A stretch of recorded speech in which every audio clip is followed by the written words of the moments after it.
Apple to open up its App Store, people who've been following the saga of the Digital Markets Act will know that this has been something of a disaster.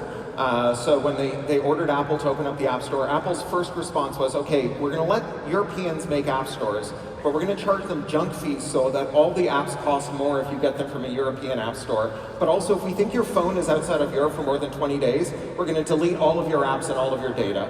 So after a year of farting around with this obviously stupid proposal, they said, okay, our real answer is we're not going to sell iPhones in Europe anymore.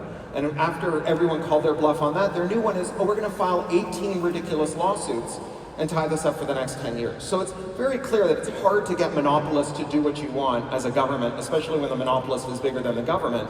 But what governments have total control over is whether they make the apparatus of the courts available to American companies or companies based in Europe when they want to sue rivals who are making interoperable products that just reverse engineer and jailbreak phones so that you can add an app store to it.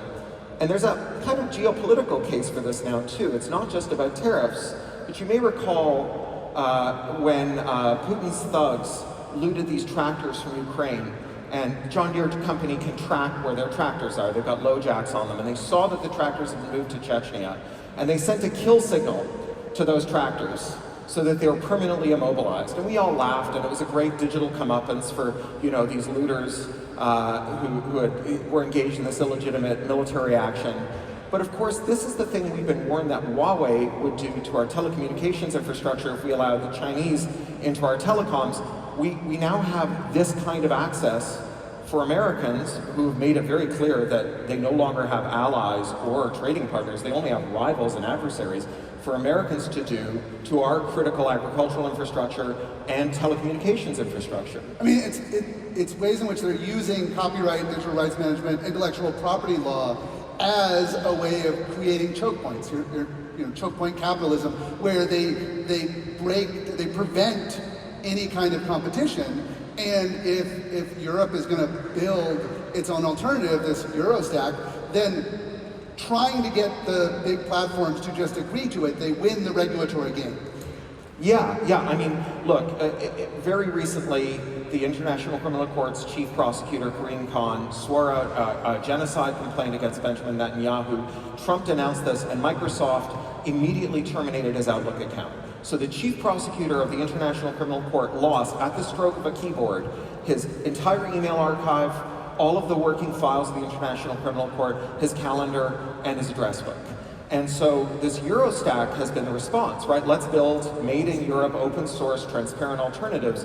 And it sounds like a great idea to me, but it founders when we think about how people are going to migrate from these American silos into the Eurostack. Do we really think that someone at a government ministry is going to manually copy and paste 1 million files out of their Outlook or out of their GDocs and into a Eurostack equivalent? It's implausible. The only way to do this is to repeal anti-circumvention law. And of course, there is a huge export market for the tools that get data out of silos, that open up platforms.